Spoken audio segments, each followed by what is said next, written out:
doesn't seem. What are you looking so sad about, champ? I'm surprised at you. I mean, I'm really insulted. I mean, that's not right what you just said. What do you mean, what I just said? I mean, I'm getting a drink of water. I'm late getting home, but you talk. I said something about the greatest heavyweight champ, man. I'm a hometown man, and you talking about Joe Louis, man. Joe Louis wouldn't be nothing for me. Joe, I tell you, Joe, do you think you would have stood a chance with me? Well, Clay, one time during my career, I was on a Bomber of the Month tour. I would have been a bum compared to you. Well, you'd be on the tour.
What's happening, my people?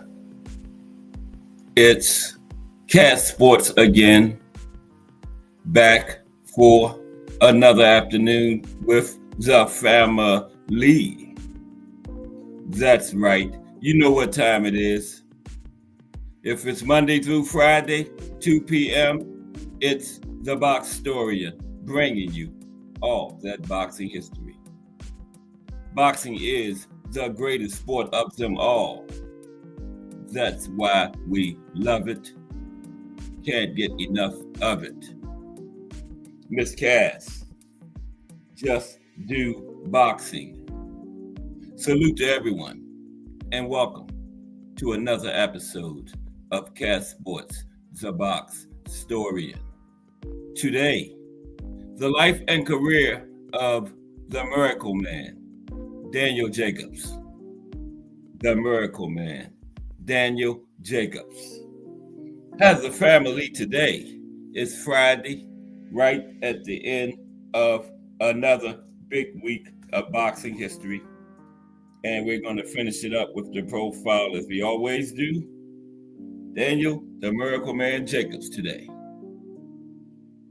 We're going to just take a look at his, brief look at his life.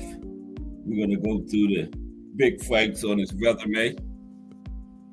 And then we got some other stuff we're going to talk about after we get finished with the Miracle Man. Just some other aspects of boxing history to finish up this big week of boxing history today on Cass Sports, the Boxtorian. 5 cards this weekend, starting tonight. Okay, so Yeah, we're gonna be busy as boxing fans this weekend. 5 big cards. The big one being Boots Ennis in action tomorrow from Philly. All right. And then maybe Virgil will put his big boy pants on and stop ducking and fight Boots Nace if they both win. Eddie Hearn said they signed their side of it. They're waiting on Golden Boy. Or Golden Girl to get the courage up and put Virgil in there. Virgil saw that Bud and Canelo. I think Boots and Virgil will be the same type of fight as Bud and Canelo. Virgil, it probably will be worse. Boots will probably stop Virgil, okay? Yeah, Virgil been ducking Boots for years. Remember he said he needed 4 years? The 4 years is up. What do you need, 4 more years? Come on. But nobody will say the duck word. They wasn't even in the same division. They called Boots the duck. Now they're in the same division. Nobody will say. Virgil been doing a lot of ducking. He ducked Xander Zayas. But let's get on to our show today. But Boots in action tomorrow.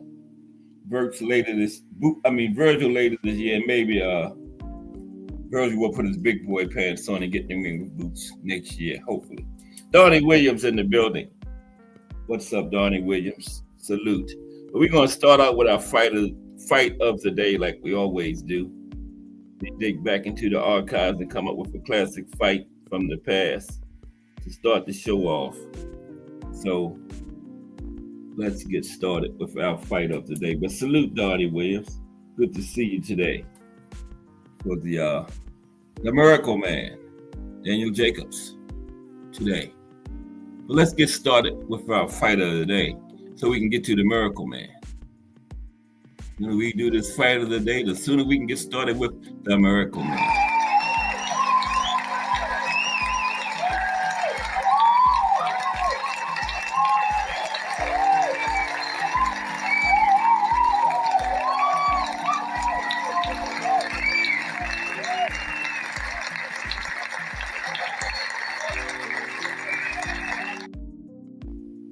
It's Victoria Sewell. That's Miss Cass under her government name. All right. The fight of the day today is Mike Tyson versus Tony Tubbs. March 21st, 1988. This is my world. Okay. Tyson versus Tubbs. March 21st, 1988. Mike Tyson marries Robin Givens in February of 1988, then boards a plane to Tokyo, fulfilling a promise he made 2 years prior to defend his title for the people of Japan. At Narita Airport, throngs of fans, Tyson fever in Tokyo. A bigger deal there than on U.S. soil. The attention is startling to the champ. Every move he makes is watched, followed, photographed. Little Japanese kids rush up to him on the street. To them, he's the 8-bit monster from Nintendo's Punch-Out, made flesh. The women cover their mouths and giggle. The men, a mixture of disgust and respect. He's American power, brute force. Iron Mike, just 21 years old and already something of a living legend.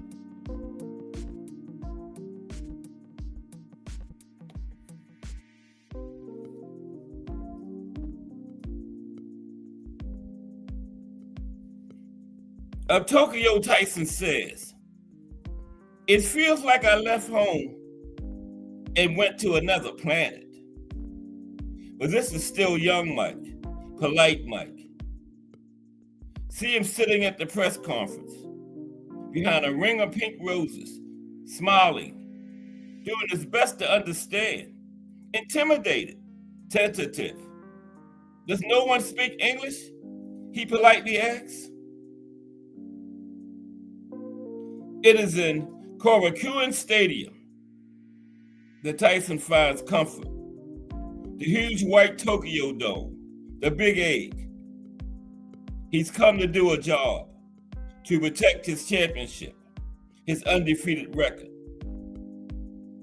Wherever I fight is my home, he says. The Japanese promoter selected Tony Tubbs as his opponent, a former champ himself, a big man.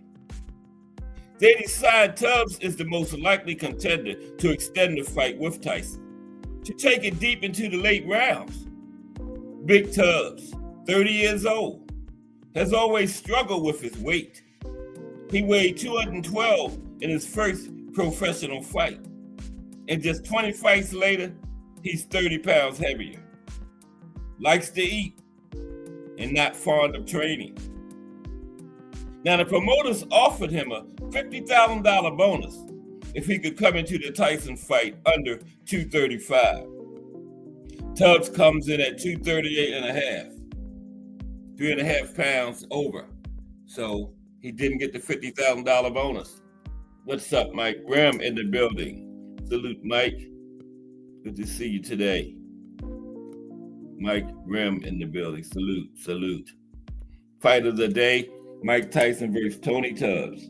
Yeah, the promoters offered Tony Tubbs $50,000 bonus if he could come in under 235, but he missed it. Came in 238 and a half. Okay. So they said he likes to eat. And there is TNT. Tony TNT Tubbs. So he didn't get the bonus. Couldn't put that fork down. But Tony is confident. Despite his size, he has surprising hand speed. Says he's going to work Tyson's body, something Iron Mike's previous opponents have failed to do. Tubbs wants a close inside fight, short punches. Tyson's big flaw is that he lunges in, and Tubbs is angling to catch him with the uppercut. And Mike is on the way in. Okay? Tubbs said he's going to catch him with that uppercut. Now, under the big white dome, Tubbs comes to the ring in a shining white robe with red trim, rap music playing, his entourage in flat-brimmed ball caps, chains, sunglasses. Tubbs is huge, bouncing around. Doesn't even look like he's from the same species as the tiny reserved Japanese men in the audience. Now Mike Tyson enters, gladiator style. No robe, no towel, bare-chested. Just boots, gloves, and black trunks. The crowd roars as Mike paces the rim like a dog, like a dragon. He wipes his mouth with the back of his hand, salivating, ready to go. And there he is with the worst mistake he ever made. Took her over there with him, though. Tyson in Tokyo with his new bride, Robin Givens. He had just married her like 2 weeks or so before this fight. Not too long before this fight. They had just married within a couple of weeks. Let me see. I can tell you exactly how long it was. Yeah, it was like within the same month that he married her. They have this fight, and there they are. Robin Givens, the gold digger. Now the bell rings, and the two fighters get in close. Tubbs hangs tough with Tyson, aims at the body like he said he would do, connects with a few effective shots. Looks like he's shocked the champ a couple times. The TV commentators give the first round to Tubbs. Everyone is impressed with his grit and his lack of fear. So Tubbs won the first round. Wow. Now back before all this, in the lead up to the fight, Tyson met with Japan superstar sumo wrestler Konishiki. A promotional thing. Lots of pictures, playing around. But in the second round, you can see Tyson brings a bit of Konishiki to Tubbs, digging in with his heels, pushing, head grinding around, shoving him back.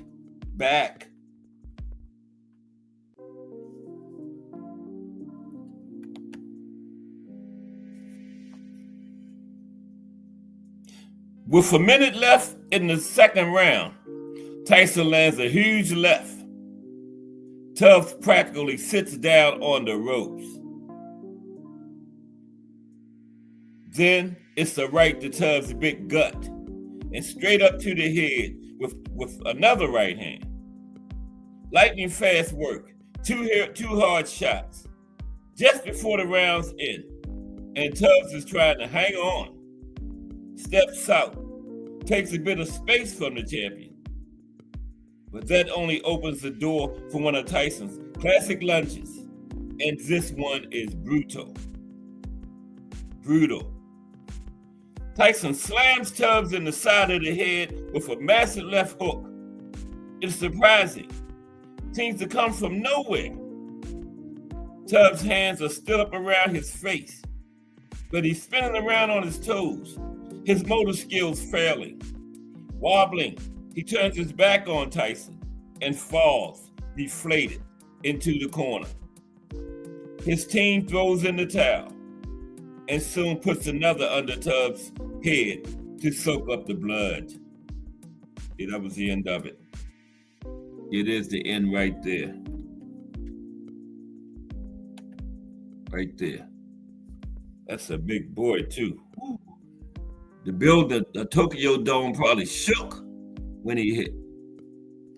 Big TNT. Timber. Tubbs goes down. Tubbs lies there, lost, staring up at the pure white curvature of the Tokyo Dome ceiling. His gaze seems to pass through it, out to the sky beyond, out to where billions of stars hang in black, pulsing space. Those alien suns orbited by invisible planets, unimaginable worlds. But back under the shell of the big egg, Tyson grins, at home. The TV man sticks a microphone in his face. This is my world in here, says the champ. And there you have the fight of the day. Mike Tyson versus Tony TNT Tubbs. And it's big TNT on the way down. They offered him $50,000 the promoters, if he could come in under 235, but he missed by 3.5 pounds, came in at 238. They say big TNT couldn't put that fork down. So yeah. But he was game for a couple of rounds, but I think it was the second round, Tyson got him up out of there. Quick work. All the way over to Japan for 2 rounds of work. Wow.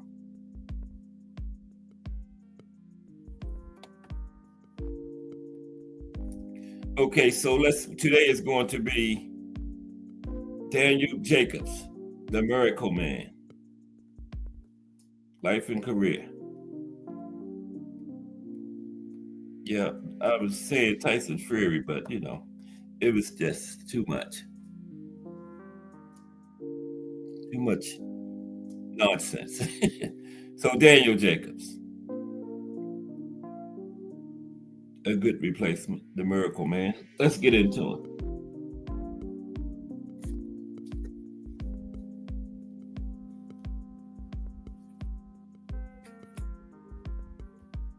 It is Friday.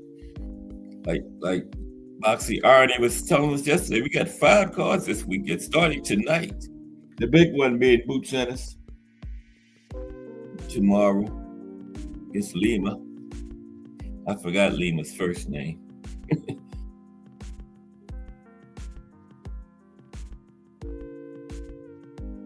In Philly.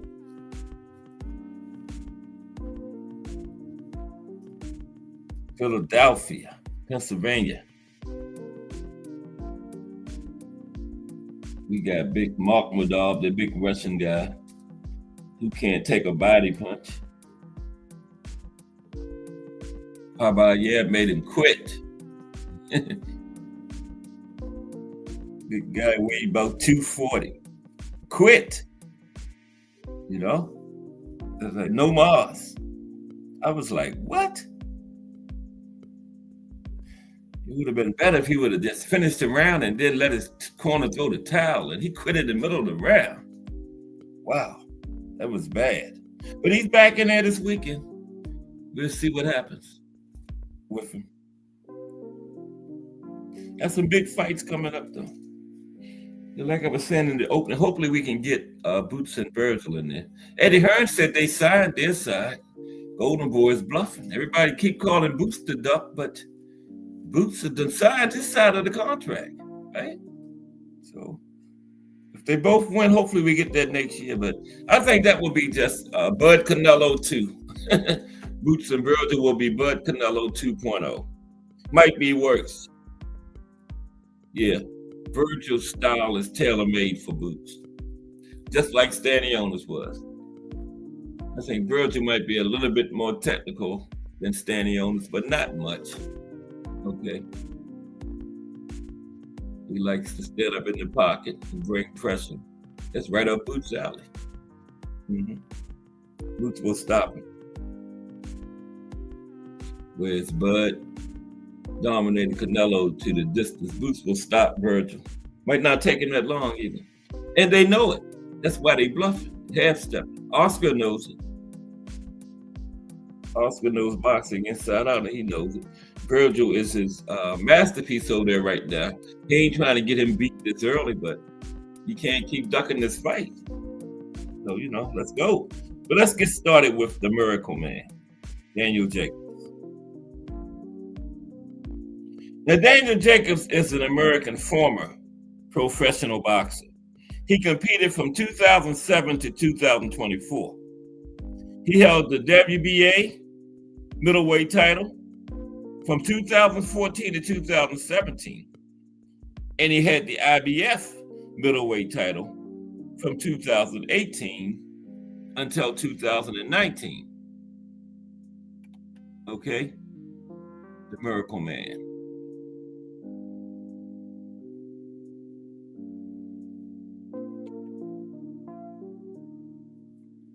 Okay, so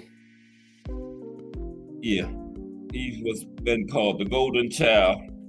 That was early, mostly amateurs, and then most common ring name was the Miracle Man. Okay, fought in 2 weight classes during his professional career, middleweight and super middleweight. He was 6 foot even, 6 foot tall even. Had a reach of 73.5 inches. And he fought in the orthodox stance. In his professional career, he had a total of 42 fights. He won 37 and lost 5, with 30 by knockout. That's not too bad. That's 81%. That's not bad at all. 81% knockout ratio. I didn't know Miracle Man head pop like that. Wow. 81% knockout ratio for the Miracle Man. Okay.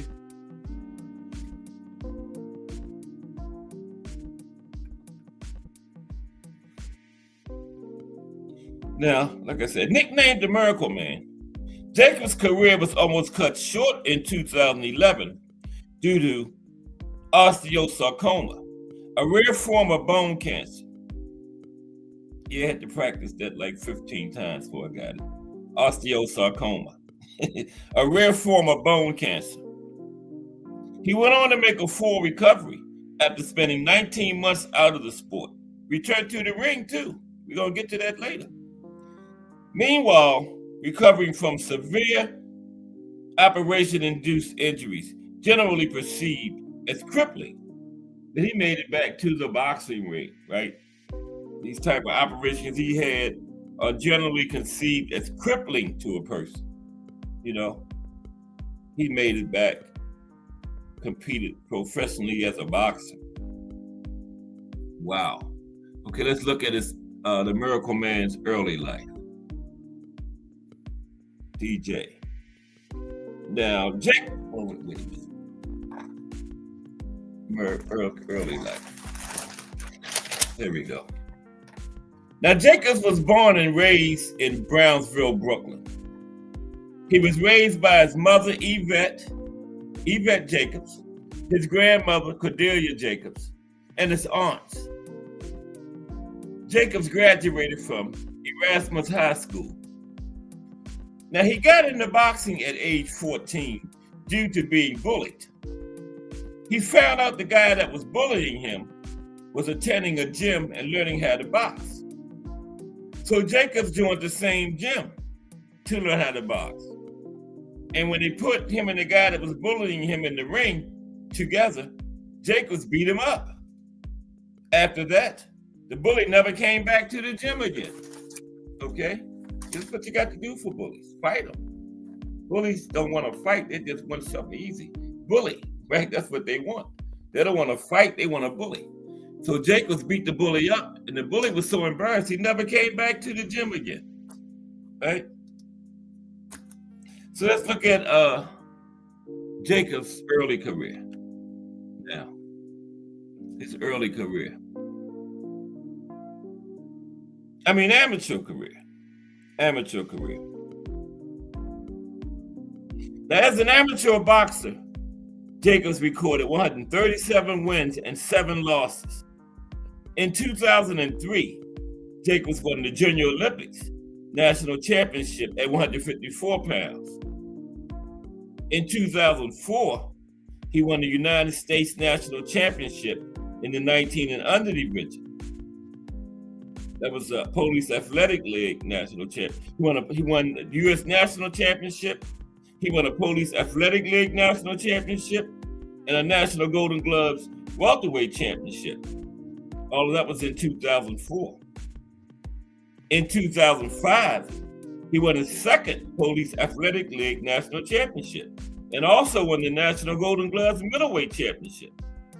In July 2005, he faced Russian Matvey Korobov at the preliminaries of the 2005 Boxing World Cup and lost by a third-round stoppage. In 2006, Jacobs won the United States Amateur Middleweight Championship, decisioning Shawn Porter, Showtime, in the final, 32-21. During his amateur career, Jacobs won 4 New York Golden Gloves championships. And he almost qualified for the Olympic team for the 2008 Summer Olympics, beating Dominic Wade and Shawn Porter again. He beat Shawn twice, but he lost the North American Olympic qualifier super middleweight finals to Sean Estrada. Lost in the final to Sean Estrada. That kept him off the Olympic team. But he was close. Beat Shawn Porter 3 times in the amateurs. Okay, professional career for the Miracle Man, Daniel Jacobs. Al Booger in the building. What's up, Al Booger? How are you today? Happy Friday to everyone in the chat. The Miracle Man, Daniel Jacobs. You're going to take a look at his professional career now. For the Miracle Man. Salute, Al Booger. Okay. Now, Jacobs made his pro boxing debut on the undercard of Floyd Mayweather Jr. versus Ricky Hitman Hatton, which took place on December 8th, 2007, at the MGM Grand in Las Vegas, Nevada. Now, in that fight, he defeated Jose Jesus Hurtado by first round technical knockout in just 29 seconds. 29 seconds of the first round. Wow. Now, Jacobs signed with Golden Boy Promotions and often fought on the undercard of super fights. And he was regarded as a blue chip, can't miss prospect. Yeah, the Miracle Man was regarded as blue chip, can't miss.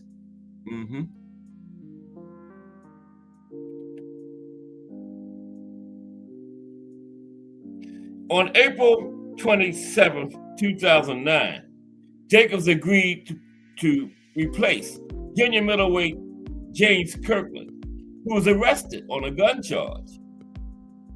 So Jacobs agreed to replace him to fight Mike Walker. who was coming off a win over two-time world title challenger Antoine Eccles. Now, the fight took place on May 2nd, 2009 at the MGM Grand back in Las Vegas. And Jacobs won by unanimous decision with scores of 80-72 from two judges and 79-73 from the other. So a shutout on two cards, and one judge gave Walker all of one round.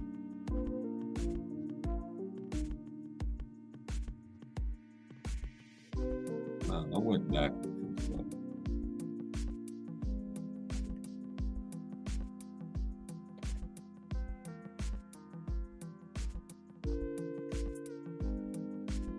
And then on August 22nd, 2009, Jacobs defeated Ishe Smith by unanimous decision to win the North American Boxing Organization middleweight title, the NABO.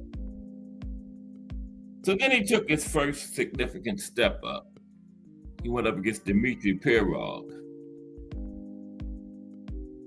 Dmitry Pirog. There's him and Dmitry right there. That was his first, oh my goodness. First significant step up. There we go. I couldn't get the thing to move. Okay. Yeah. Okay, 21 YGL green light. What's happening? Good to see you today. Good to see you back. 21 YGL green light.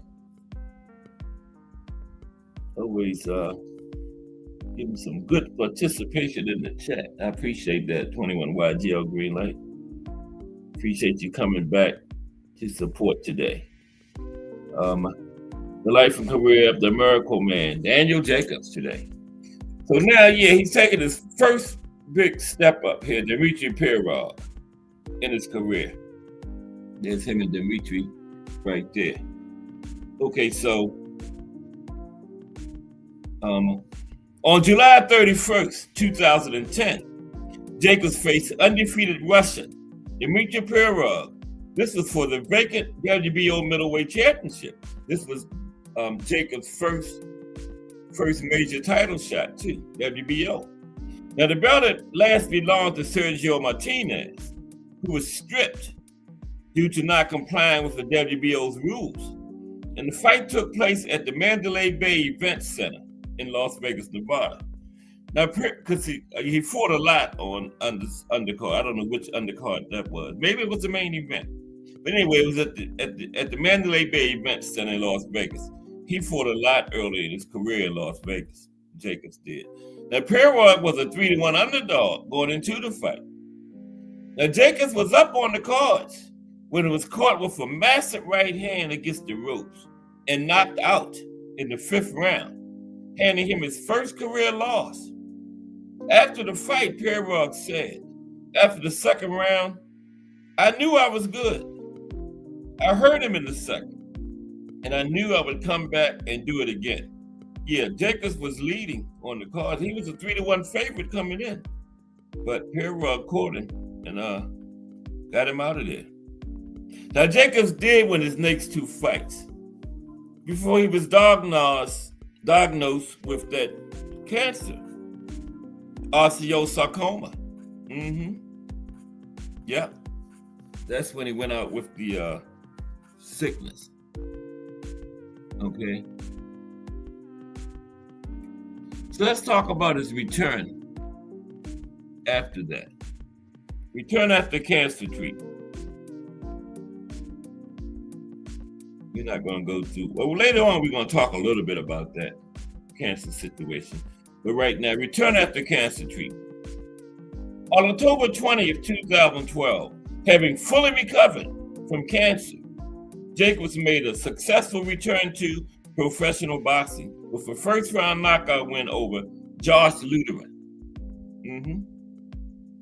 Made a successful return to the ring, won his first fight back.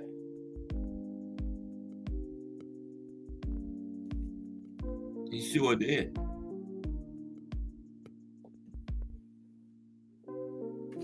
So ESPN.com reported that the scheduled February 9th, 2013 fight between Danny Garcia and Zab Judah at the Barclays Center in Brooklyn, New York, was moved to April 27th, 2013 because of a rib injury sustained by Garcia. Now, with Jacobs penciled in on the undercard for this event, his fight was also moved to April 27th. Jacobs defeated Keenan Collins with a round 4 knockout on that date when the fight eventually happened. Okay, he fought Keenan Collins on that undercard of Danny Garcia and Zab Judah. Yep, the Miracle Man was on that card.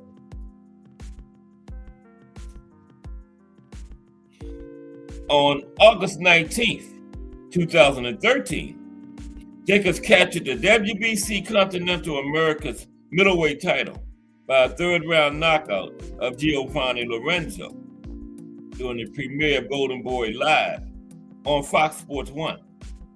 So that's his first title, but still not a major one. WBC Continental Americas title. So now next, he finally gets a major, one of the majors. WBA middleweight champion. Okay.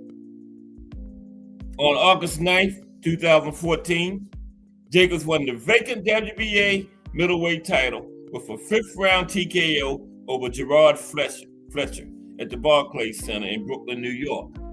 Remember, he was from Brooklyn.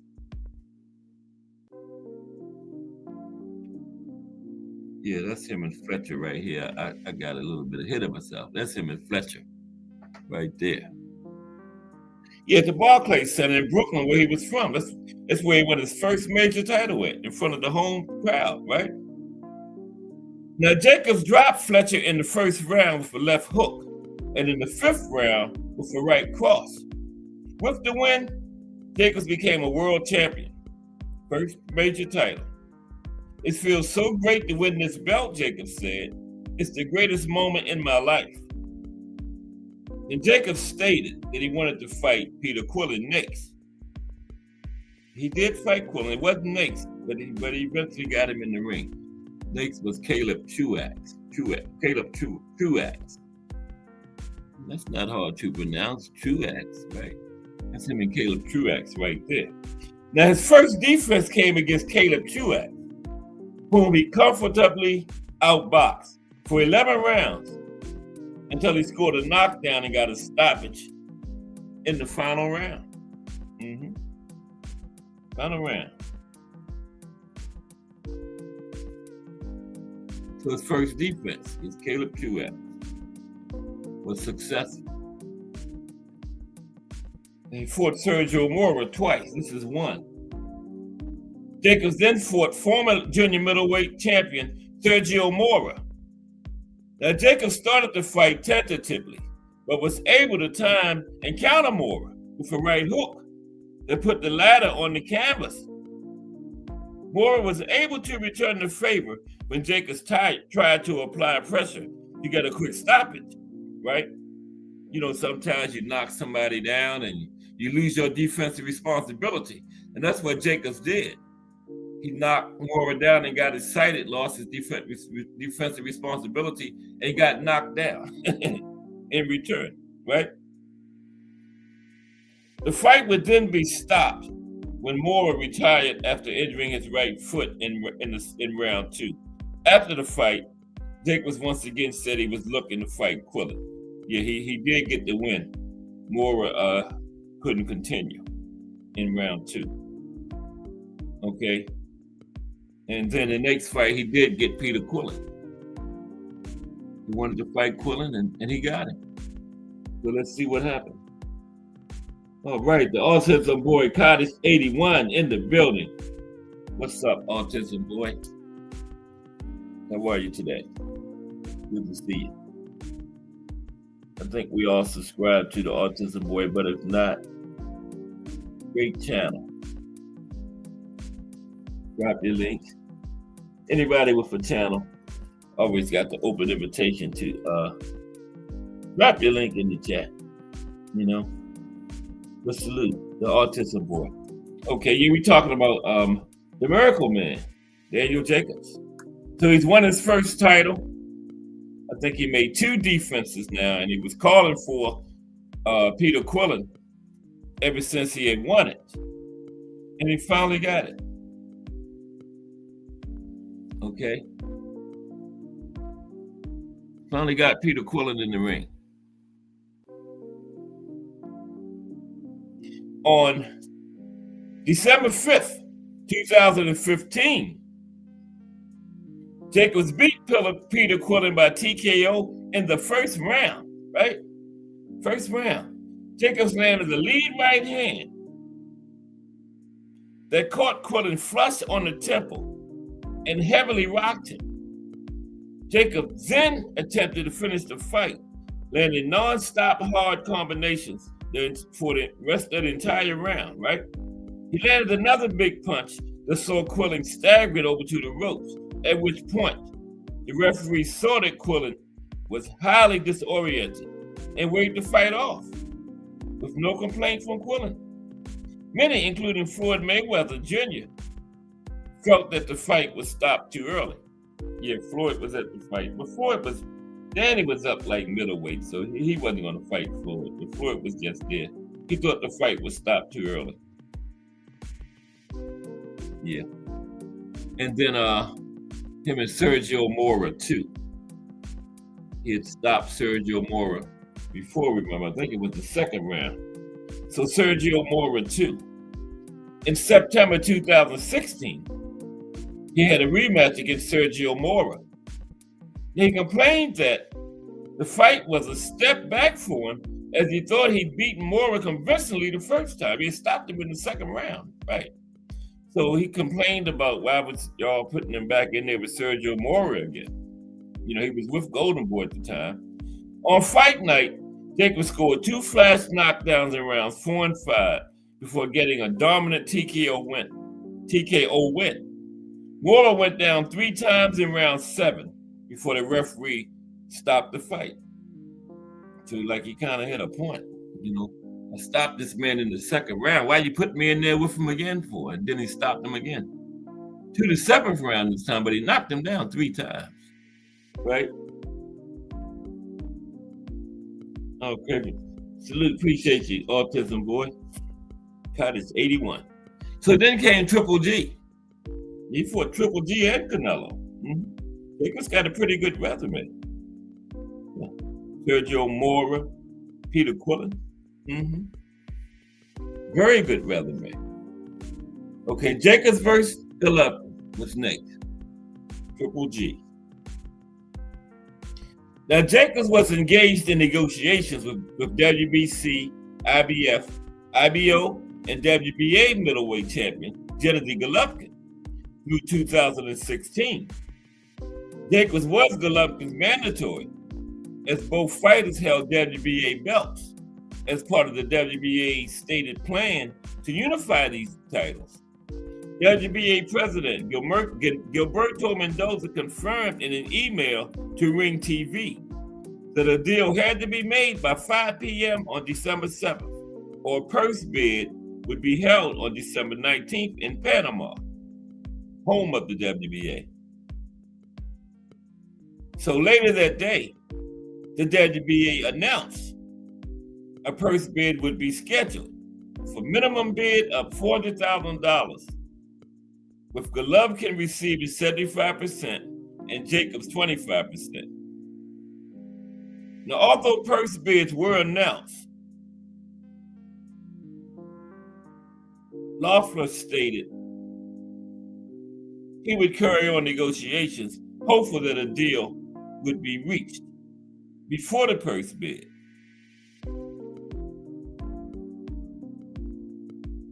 So, on December 17th, terms were finally agreed, and it was officially announced that the fight would take place at Madison Square Garden in New York City on March 18th, 2017.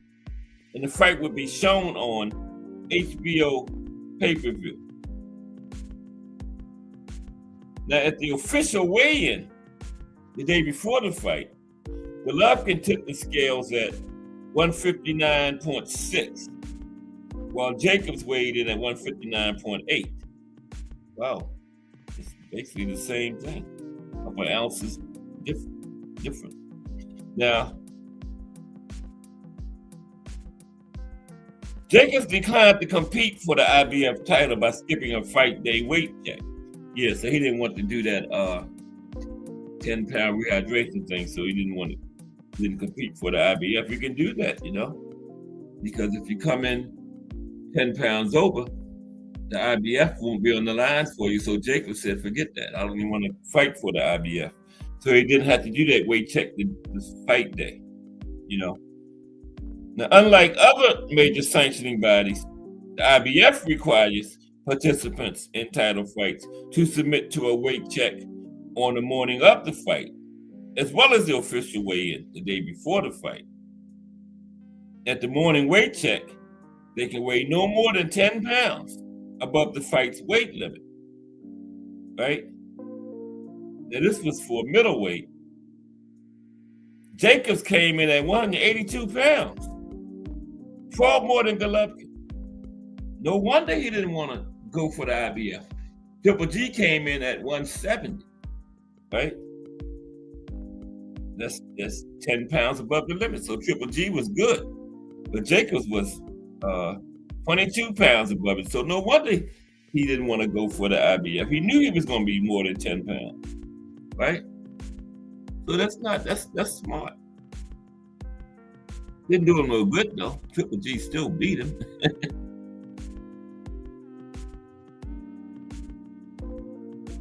But he tried. I think every sanctioning body should have that 10-pound weight thing. So Jacobs wouldn't have been able to do that. You wouldn't have been able to say, well, I'm not going for the IBF, so I can come in what I want to come in at. You still got it. Every weight division to have that. No more than 10 pounds. Right? And Triple G adhered to it. He coming at 170. Here comes Jacobs 182. 22 over. That's crazy. Weight bullying at its finest. But it didn't do him no good because Triple G still beat him. Okay. So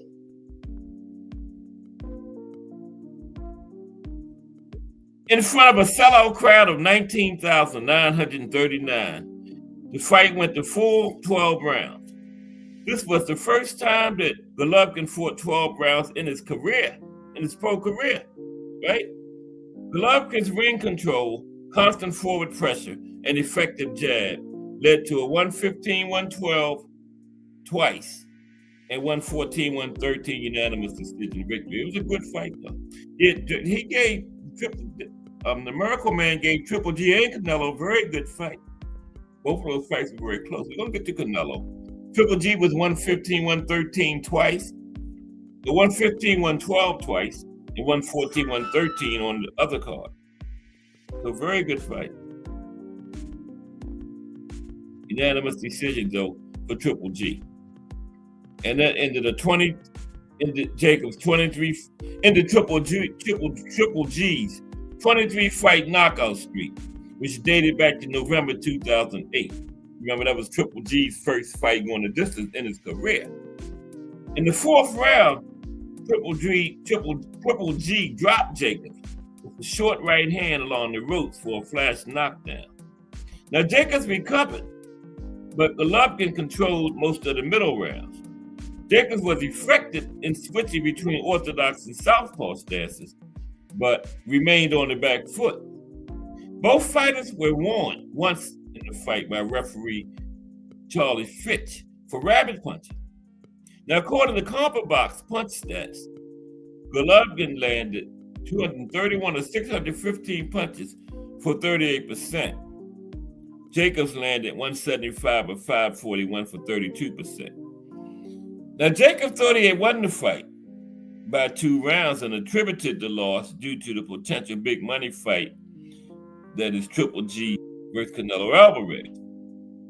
Jacobs also stated after being knocked down, he told Golovkin, "You got to kill me."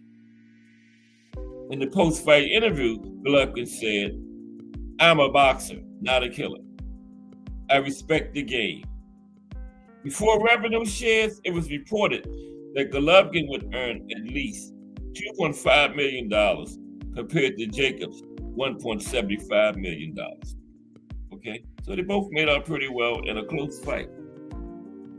Yeah, he had very good close fights with Triple G and Canelo, and he got a fire resume. The Miracle Man does. Mike Mazik in the building. Salute, Mike Mazik. How are you today? Talking about the Miracle Man, Daniel Jacobs today. Okay, so then he was with Golden Boy through all those fights we just talked about, right? Oscar and Golden Boy. So after the Triple G fight, he signed with Matchroom. There's him and Eddie Hearn. So signing with Matchroom Boxing. Okay, left Golden Boy and went with Eddie. In September 2017, it was announced that Jacobs had signed with promotional outfit Matchroom Boxing. Now, Jacobs had worked without a promotional outfit since his return. Okay, so yeah, before the cancer, he was with Oscar and Golden Boy, but then when he got the cancer and came back, he didn't have a promoter. Because nobody really, once they reported he had that cancer, nobody really expected him to box again after that. But he made it all the way back. And he was operating without a promoter. But then he finally signed with Matchroom. But then the promoters revealed he had that great fight with Triple G and everything. They said, wow, this guy that made it all the way back. Somebody better sign him. So Eddie Hearn signed him, okay? So now he's with Matchroom. The deal would see Jacobs' fights be televised on HBO. Yeah, Matchroom was HBO at that time, you know. Now their fights on DAZN, of course. Now, it was later announced that Jacobs would face Luis Arias on November 11th at the Nassau Coliseum. Okay, that was his first fight after signing with Matchroom. Luis Arias.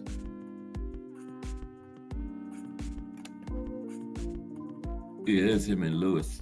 Luis Arias was his first fight with Matchroom Boxing. Now, Jacobs dominated Arias from beginning to end and scored a flash knockdown in round 11 to win a unanimous decision. 118-109, 119-108, and 120-107, very widely. This was Jacobs' first decision win in a 12-round fight. Now, according to CompuBox stats, Jacobs landed 32%. Arias had 28%. And Jacobs outlanded Arias in every round. And the fight averaged 706,000 and peaked at 760,000 viewers.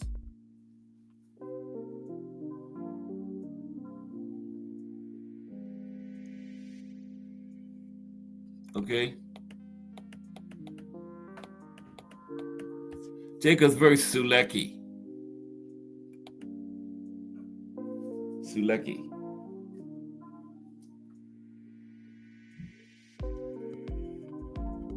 There's him as Sulecki. Eddie Hearn. In February 2018, after weeks of speculation, it was officially announced that Jacobs would fight Polish boxer Sulecki. Sulecki was 26-0 with 10 knockouts. Okay, I'm not messing with that first name. But here it is. Maciej Sulecki.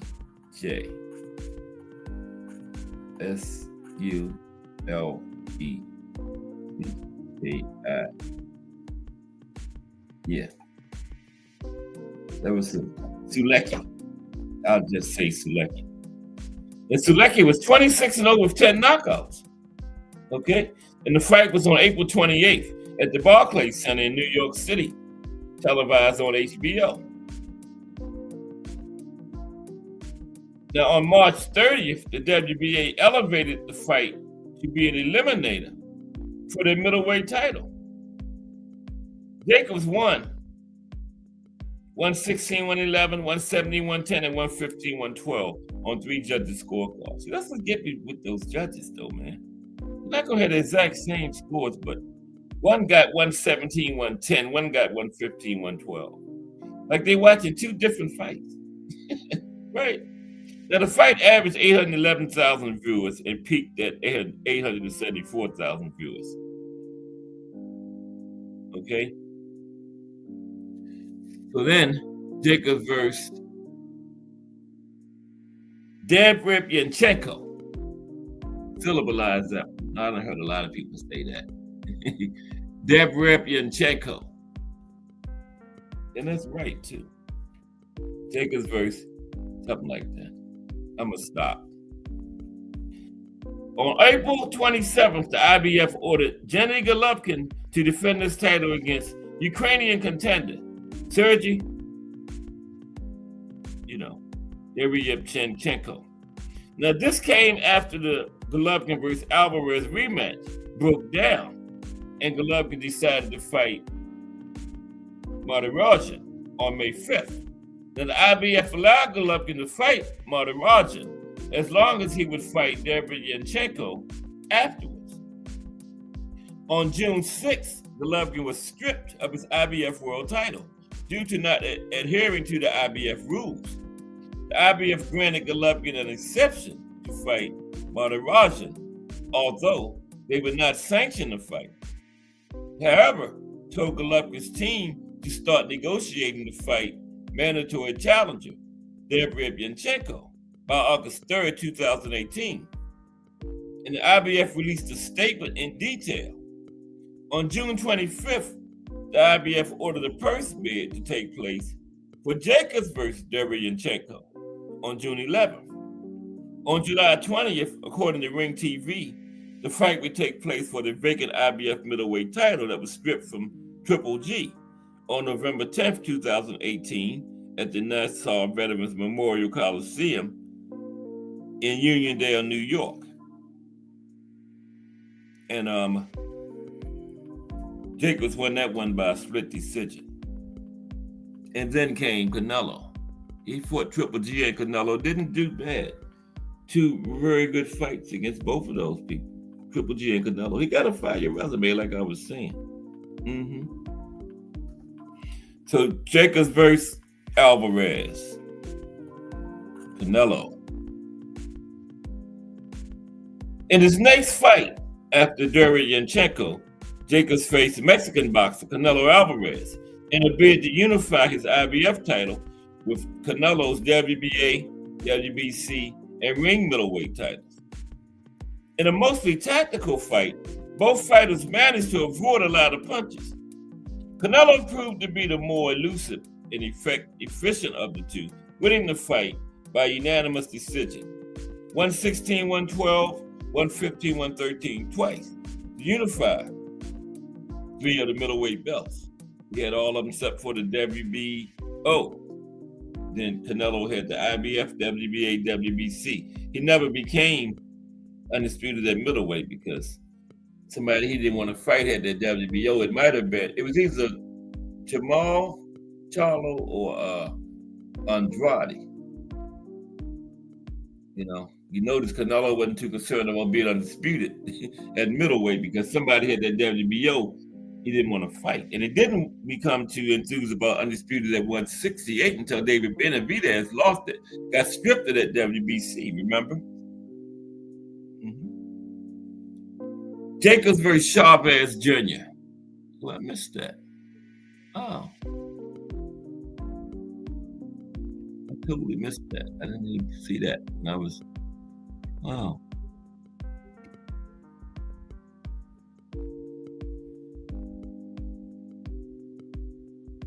It's Canelo.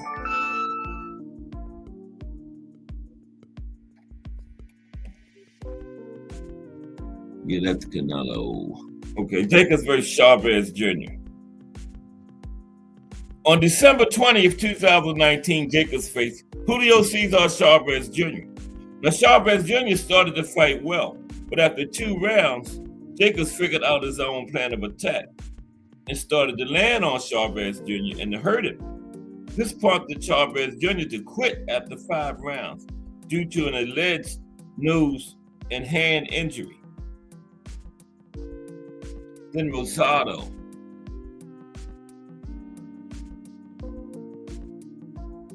Jacobs versus Rosado. In his following fight, Jacobs faced Gabriel Rosado.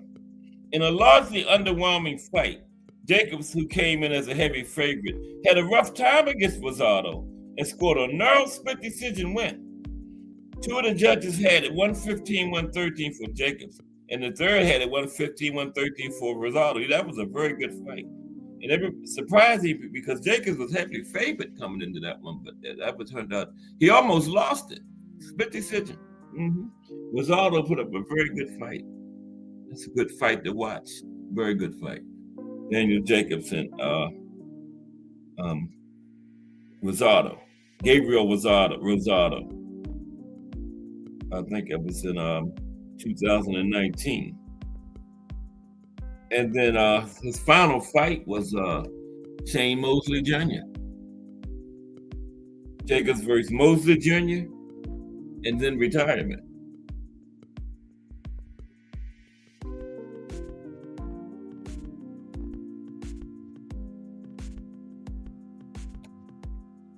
And I didn't there we go. Mosley Jr. and then retirement after that.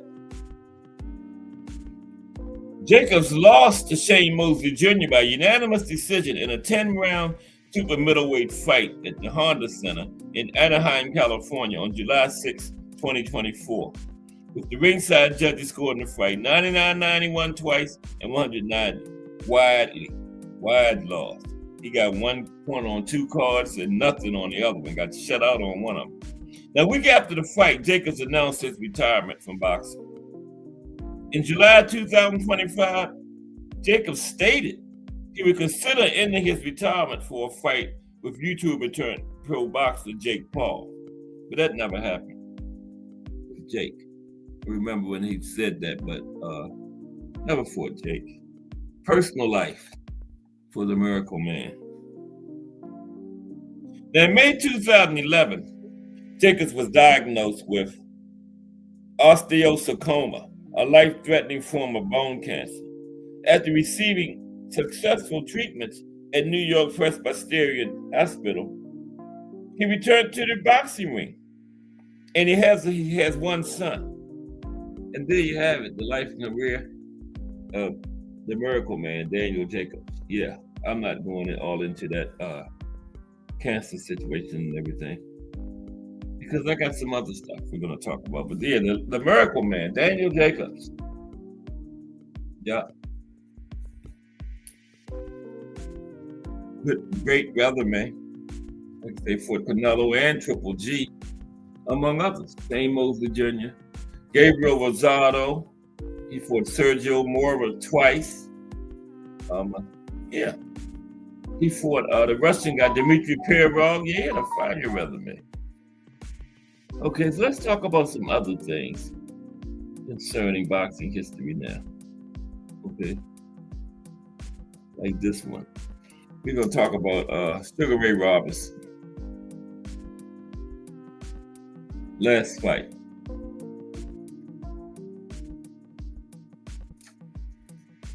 How's everybody? It's Friday.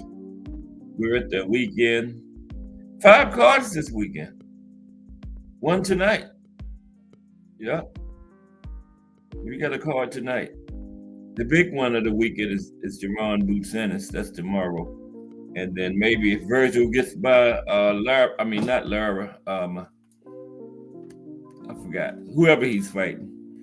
I can't think of it. I'm old. I can't remember nothing. But if Virgil gets by that, maybe we'll get him in boots next year, because Eddie Hearns just said yesterday that they signed their part of the contract.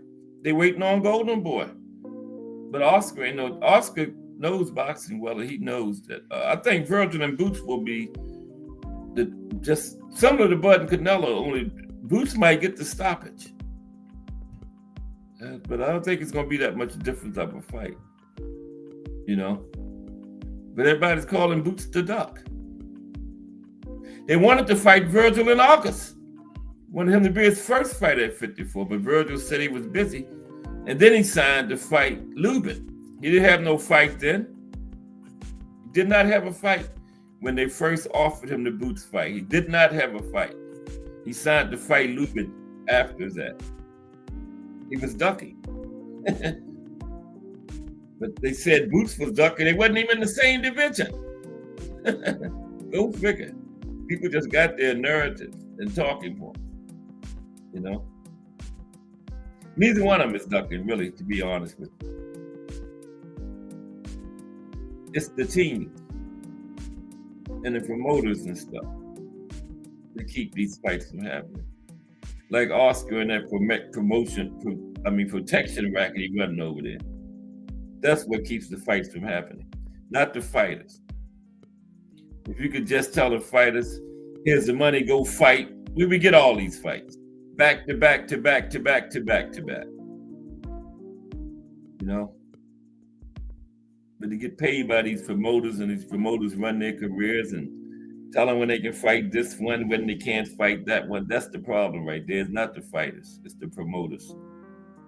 And the business part of it. Because it is a business, you know, not just a sport. It's a business. Now, the great Sugar Ray Robinson has his last fight as a pro.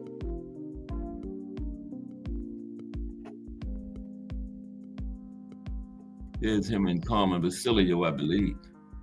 Sugar Ray, that wasn't his last fight, but yeah, Carmen Basilio wasn't it. That's who that is right there. Now, some experts and historians say Sugar Ray Robinson ranks as the single greatest welterweight in all of boxing. Now, Robinson,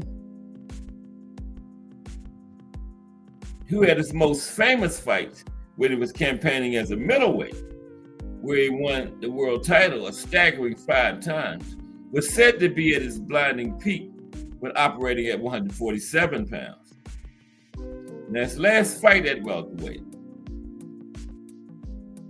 Now, what a crying shame it is that most of Robinson's welterweight fights were never captured on film. Back in 1950, a prime Sugar Ray boxed his very last welterweight fight as he defended the world title against Charlie Fusari in Jersey City, New Jersey. Robinson, then aged 29, and sporting an astonishing 109 wins and 1 loss record with 2 draws, 109 wins and 1 loss. Okay, was making the 5th defense of the title. He had won by beating Tommy Bell in December of 1946. Now, Fusari, who was born in Italy and now lives in New Jersey, was 3 years younger than the man, and he was 60. Fusari was 66, 5 and 1. Okay. Wow. And this was written in August. So Fusari, what is Fusari, about 100? He's still living. You know, he fought Sugar Ray in 1952. That was 70-something years ago. So he's up there. He could have been in his early 20s. That would put him in his 90s or something. Yeah, Fusari is still living. This was written in August of 2025. And it says Fusari now lives in New Jersey. Okay. So this man, wow. Now, Fusari had beaten good men such as Tippy Larkin and Rocky Castellano. And he had been in there with the likes of Rocky Graciano and Tony Gennaro. But Fusari, though game, was no match for Sugar Ray.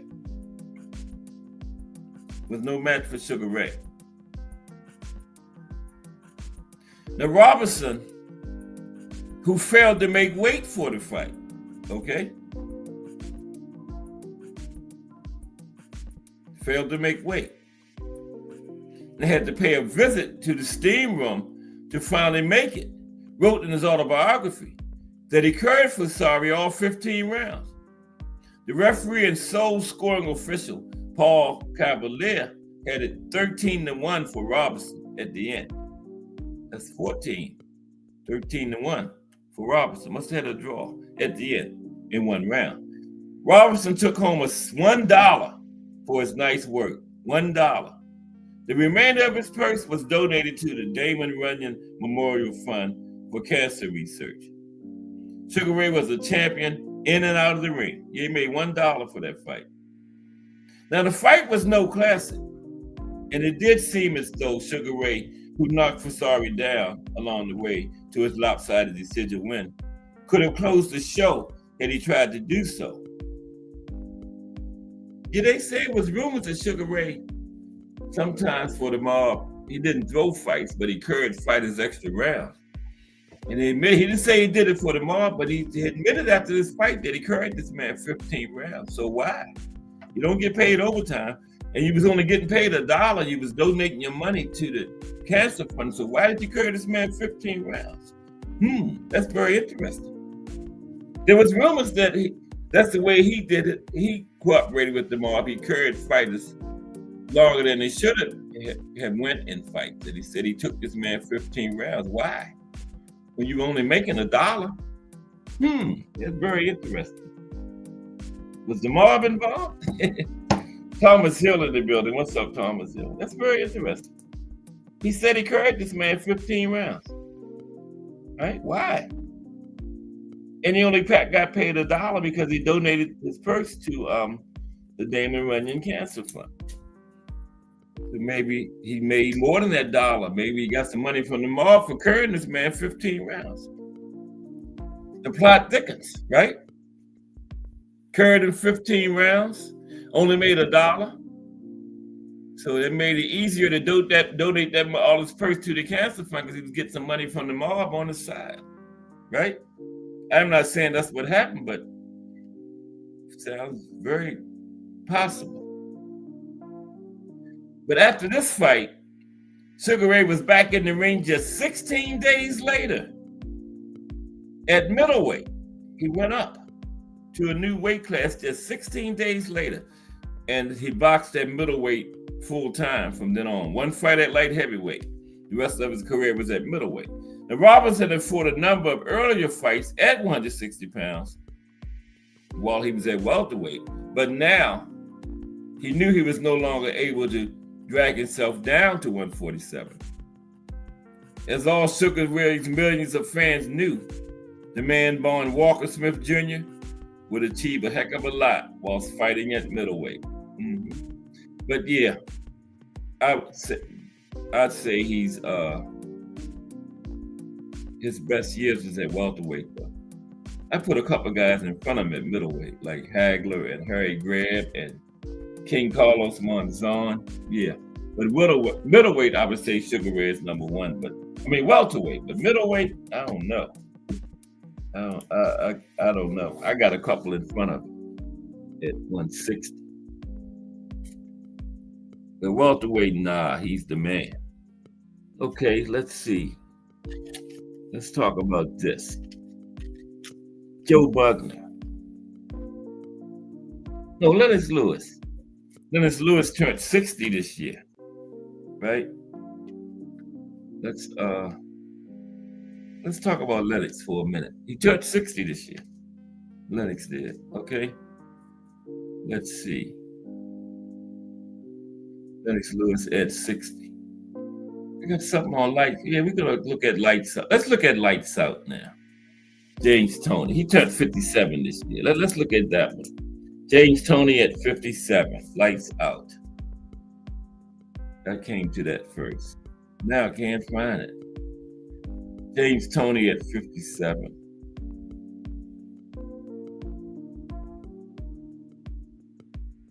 That's crazy. There it is.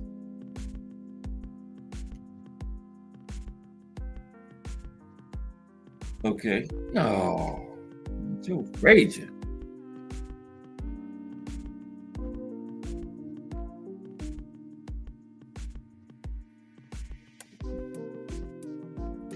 I want lights out. There it is right there. For some reason, it won't come up. Okay. James Toney at 57. While Lights Out still stands tall among boxing's greats. Now let's take another look back at the quite awesome fighting ability a certain James Nathaniel Toney possessed during his ring prime. Okay? Toney, a modern great, arguably an all-time great, actually had a career that peaked in the 1990s and was again brought back to elite level in the early 2000s. Tony, who today, he celebrated his 57th birthday in August, has had many a tribute penned in his honor, and rightly so. But is it possible that Tony's skills, Tony's amazing ring craft, his mountain of achievements, his sheer greatness is more and more appreciated as time moves on? Certainly, the older we get, the more we find ourselves marveling over Tony and his magnificent, at times stunningly beautiful to watch ring displays. Tony, a born fighter, really did have it all. Fast of hand and high of ring IQ. Lights Out was both masterful and comfortable when fighting with his back to the ropes, even when adopting this approach against real killers, up as high as heavyweight. And yet Tony was equally effective when coming forward and being the, shall we say, aggressive counterpuncher. Tony in his prime, and even beyond it, was hard to hit. This as his, it's a joy to watch shoulder roll and all-around slippery defense saw to it that dangerous punches would skim past his head. Okay, would just skim past. And as far as his own punches went, Tony boasted laser-like accuracy and jarring power. Again, even as far up in weight as heavyweight. And then there's Tony's granite chin. It has the rank as one of the very best in all of boxing. Yeah, very underrated chin, I think. From 154 to heavyweight, Tony was never once stopped. Never, not once. Nor was he even close to being stopped. From 154 all the way to heavyweight. Never even close to being stopped. In short, James Toney could have competed in any era. Yeah, Lights Out could have been in any era, any of them. A student of the game who lists amongst his favorites and his influences the likes of Ezra Charles, Archie Moore, Jersey Joe Walcott, and of course Sugar Ray Robinson. It's ever so tempting to imagine Tony matching wits and dazzling ring skills with each of these legends. Yes, James Toney was that great, that special. When it was fully turned on and had done his work in the gym, that is, because if you do want to point a finger at a Tony weakness, it was the lack of discipline he would often let himself down with. There are stories of how Tony in sparring would drink Coke or Pepsi between rounds instead of water. Tony would often pile the weight on in between fights. And one of the reasons he fought so much between his big fights was because he got his training and his conditioning in those non-title fights.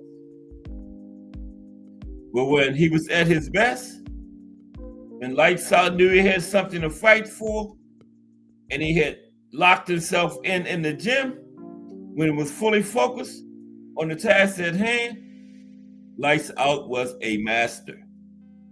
Any young fighter could do a heck of a lot worse than to watch Tony's first two fights with the equally wizard-like Mike McCallum if they seek further education on how to box. Those 24 rounds are like an encyclopedia of the noble art of the sweet science.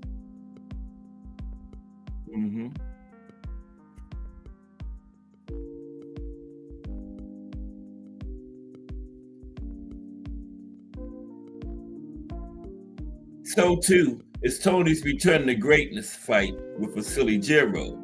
This up at cruiserweight. Just watch the tape of this fight again, and behold, you see generational greatness, ringcraft of the highest order. Tony even managed to rock and roll against the big men, the heavyweights. This despite the fact that he stands just 5'9", an inch taller than Marvin Hagler. Tony too benefited from being taught and helped by two great trainers, Bill Miller and Freddie Roach. Tony owes both men a debt.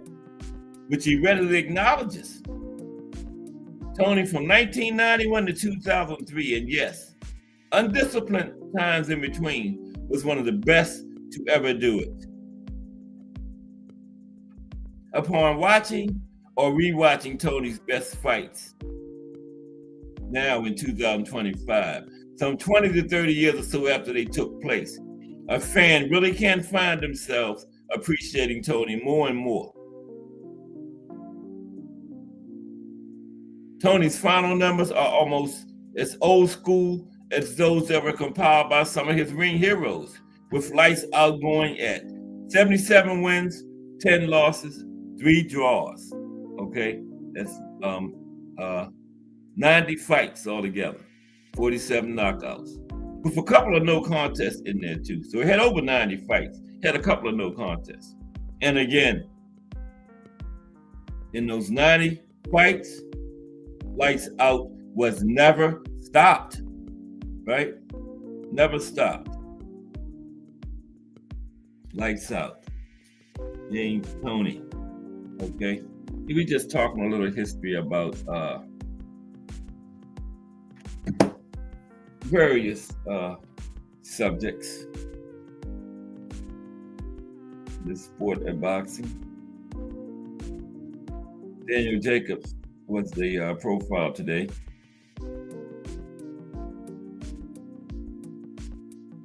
We got 5 cards this weekend coming up. One tonight. I believe it's on DAZN. It's fine. Arnie was telling me about it yesterday, but I think, yeah, I know it's something on DAZN this weekend. Then we got some fight like 10 o'clock in the morning. I don't know when that is. Yeah. That's better than those monster fights, you know. Oh,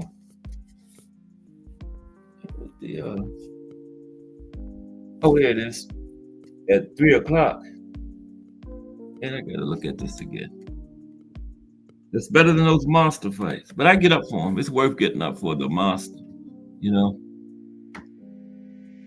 What is the yeah.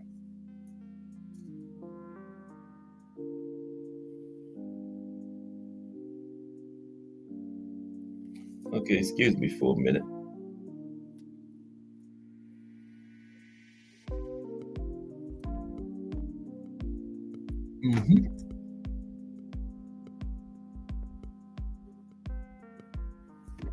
Okay.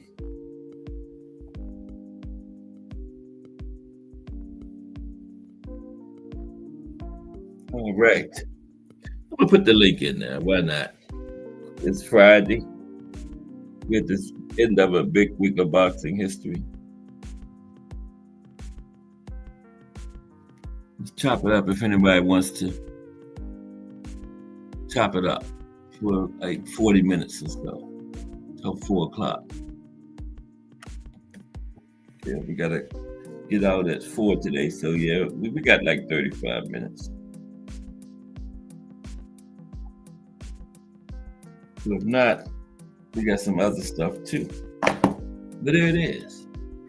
Okay, yeah, that was Lights Out James Toney. Yeah, James Toney could have fought in any era, one of them old school fights. Even had the record. How many people in this era from like 90s to now fight over 90 times? Not many. Okay, so he even had the record for it. You know, we had Joe Bugner. Lennox Lewis is 60 this year. Yeah. Them guys getting up there, man. Yeah, Lennox Lewis is 60 this year. JT was 57. Lights Out. I think he turned it in August or something like that. I believe. Let me tell you in a minute. James Toney turned 57 on August the 24th. August 24th. Yeah. 2025. Lennox Lewis turned 60 last month, September 2nd, 2025. Let's talk about Lennox. How to rank Lennox Lewis amongst the all-time greats. Lennox Lewis at 60. How to rank Lennox amongst the all-time greats. Let's talk about that. Where do we put Lennox at amongst the all-time great? Heavyweight too. The retired heavyweight great Lennox Claudius Lewis turned 60 September 2nd. The Lennox was born in London in 1965, September 2nd. And everyone who knows anything about the sport of boxing knows how much Lennox achieved in the ring, right? Now, Olympic gold, European glory, Commonwealth glory, British glory, and then quite a few years after turning pro, all of the world titles that were up for grabs at that time. He had WBO, WBA, WBC at that time. Yeah, Define. I didn't know you was in there, Define Arnie. Salute. Let's see. There we go. Oh, I added you. There you go. I added you and took you back off. What's happening? I didn't even know you were in the building. You just came in. I just came in like a minute ago. Yeah, we just talked about the Miracle Man today, Daniel Jacobs. You familiar with him? Oh, of course. I love that guy. Yeah. You know, obviously he had that, that fight against Dmitry Pirog. But after that, man, he stopped. He was winning that one until he got caught. Remember? I'm not so sure about. I mean, you think so? Yeah, it was a good close fight, but then he got caught. He got Pirog caught him. Pirog was awesome, man. Pirog was awesome. He just had to retire because of a bad back, you know. Yeah, he was a very good fighter. Pirog was, yeah. That's why I say Jacobs had a good resume. He had Pirog, Canelo, and GM, you know. He stopped Peter Quillen too. Yeah, Peter Quillen. All of them people. And he gave Canelo and Triple G a pretty good fight, by the way. Okay, he wasn't no, you know. Yeah, they were all close fights. Yeah, I love that guy. 115, 113, something like that. Exactly. Yeah. So yeah, I love. I mean, I wanted to see him versus Charlo. I know that was marinating for a while, but that didn't happen. So never happened. I thought it was because they had a couple face to face a couple times. I think Charlo was in New York one time for something, and Danny Jacobs came walking through. Like, I came. Yes. Yeah, I remember that one backstage. Yeah. Exactly, bro. Damn. Yeah. Oh, you remember that? Okay. Yeah, the two teams got into it and everything, man. You know how it is. But they never got in the ring. Never did. Man, I love this game so much, bro. Sometimes I'm like, man, am I too crazy? And then I'm like, what the hell? You know, whatever. It's other people just like you. Exactly. You know, yeah. So you got booked by stoppage, I assume, right? Would you say it again? You got booked by stoppage, I assume, right? Yeah. Okay. What do you think about it? Yeah, I'm thinking round. I'm thinking round 4. Okay. Probably. What's up, Just Dude Boxing? Round 4. How you doing, Jess? You said round 4? Yeah, round 4, I would say. Yeah, it wouldn't. Yeah, it wouldn't surprise me if it's earlier than that, actually. Man.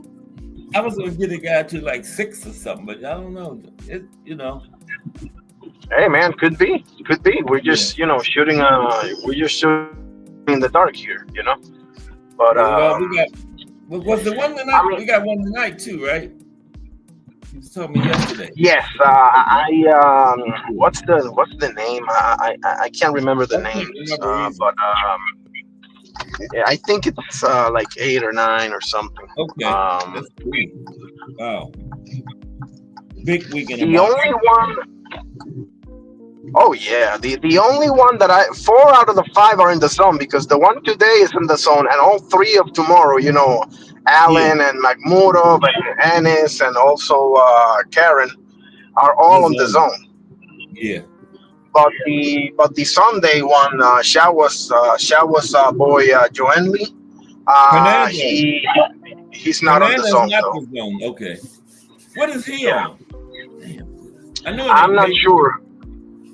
So I'll get it. I Gotta know look it it ain't up. paper. No way. Not her, man. Not No, yet. Anyway. no.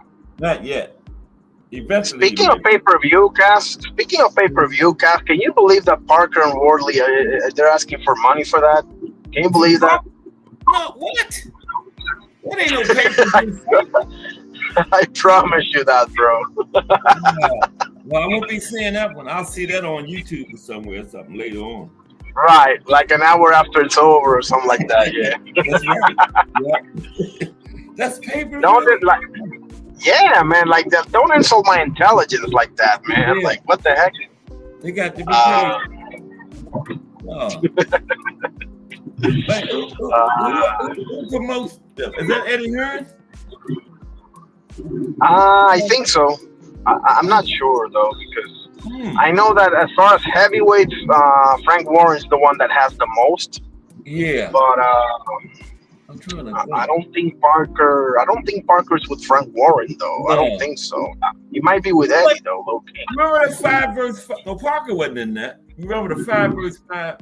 No, Parker wasn't in that. Yeah. No, he wasn't there. No. Where Eddie got swept. Yeah. That was Eddie and Frank. So He no, had a face like a camel's ass, bro.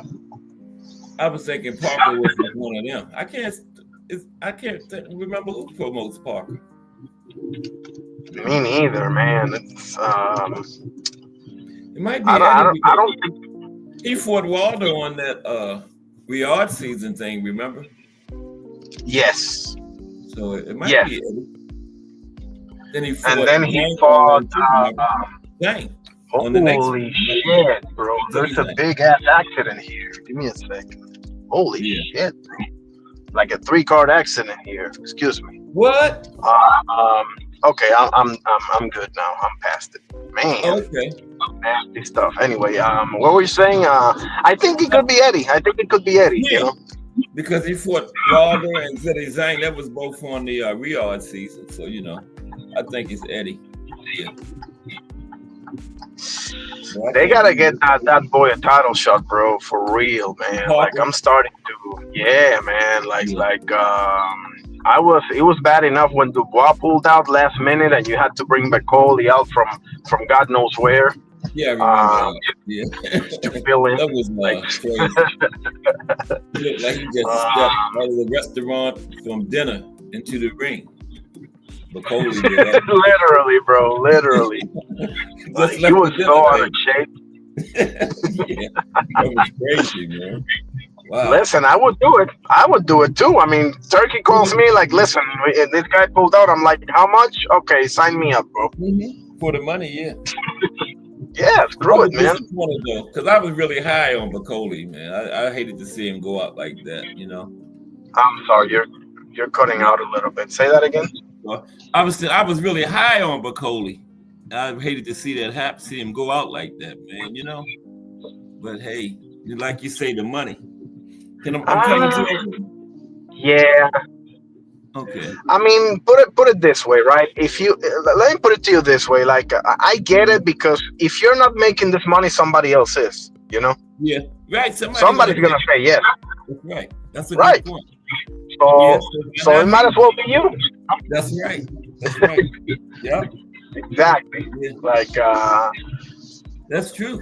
I mean, it's yeah. Somebody's saying yes. Somebody's saying yes. Right. It.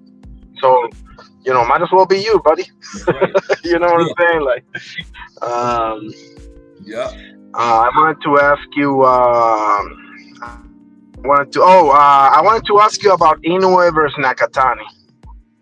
Did I ask you that already, or no? I got Nakatani on that one. I got Nakatani. To be honest with you, bro, yes. I was just about to say that. I think Nakatani's gonna stop him, bro. To be honest with you. Because all them times in your way been down, it's been from that left, Exactly. Exactly. And this guy is I mean, listen, I want to make sure that I give the monster his just due, pun intended. But I've always been a little higher on Junto than I've been on Naoya, personally, you know. Yeah. Naoya could be a little more exciting. He could be a little more fan friendly. Maybe he has a deeper tool. Maybe I'm not so sure about this one, but maybe he has a deeper toolbox. But Junto got the equalizer, man. He's got the And ultimate Naoya, equalizer in that left and hand. anyway, been more visible, you know. Oh, you know, we've been seeing Say that again. He's been more visible. They've been showing him a lot more than than Nakatani. You know, Right. Yeah, a lot that's of a times fact. people go by. They've seen him more. A lot of people, go by that. You know? Well, they had been showing Nakatani, so he must not be. But yeah, I would pick Nakatani in that one all day long. But thankfully, they're fighting in the same card. You know, they're fighting on December. I think it's December, right? Yeah, And it should be them that's gonna next be interesting. 2026. Probably what, like springtime, March or something. Yeah. Fighting in December. Yeah. Yeah, they're projecting it. Yeah, they're projecting it for either March or April. That's what I heard. Yeah. You know. Man, that's some big projections for next year. Boots, Virgil. I mean, good possibility. Oh, Boots, yeah. Virgil, Nakatani, Inoue. Wow. There's another one. I got another one for you. You ready for this? Yeah. Eddie just said that they're pondering AJ Fury for late. Oh, AJ and Fury. Sir, Oh, now you for late 2026 because they want AJ. Say that again. Okay, you hear me now? Yeah, you good now. Sorry about that. You were saying AJ and somebody. I'm sorry about that. Yeah, AJ and Fury because they want AJ to fight somebody else early. They because AJ's been out for a while now, you know. Mhm. So Yeah. they want AJ to get one before Fury. So they're projecting that. Eddie said it out of his mouth for. I don't remember the month he said, but it's definitely towards the second half of next year. So, Okay. man, I wonder who AJ would fight in the tune-up. No, it ain't gonna be nobody. They're definitely gonna be somebody he can beat. They're not gonna try to mess that Fury fight up, you know. that's what I'm thinking too, bro. But the word is it's either Bacoli or what's the other one? I keep forgetting the other one. Who did he? McCauley coming in, shaping everything. That might not be a good idea. Yeah, that's exactly what I'm thinking too. Low key. Because, damn. Bacoli's no joke, man. If he starts bouncing like he did with Jared Anderson, Yeah. could be. Yeah, he could spoil the party. He could Andy Ruiz the whole thing, you know. I know. So. Man. What is Eddie thinking?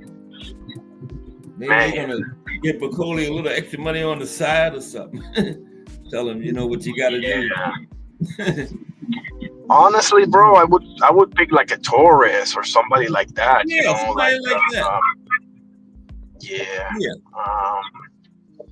Maybe Hergovich. Hergovich could be a good idea too. You know, Hergovich could be a good Yeah. idea. Stay away from Caballero, people like that, because that would definitely. Hell yeah, no, he can't mess with Caballero. That No. would mess with- At least with Andy Ruiz, you didn't know, but with Caballero, you do know.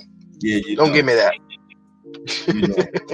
because that's going to be huge in the UK, man. Fury and AJ, wow, that might break the record at Wembley Stadium. Whatever the record is for attendance, that'll probably break it. Yeah. It wouldn't surprise me if it did, to be honest with you. I think wouldn't the surprise capacity is 90,000. They're probably going to have to add some seats, you know? Yeah. Yeah, because think about it. I mean, Lennox Lewis never had like another one, you know, like Lennox Lewis always had to fight the Americans because he didn't have, Frank Bruno. I would say Frank Bruno maybe, but Fury and AJ match. Right.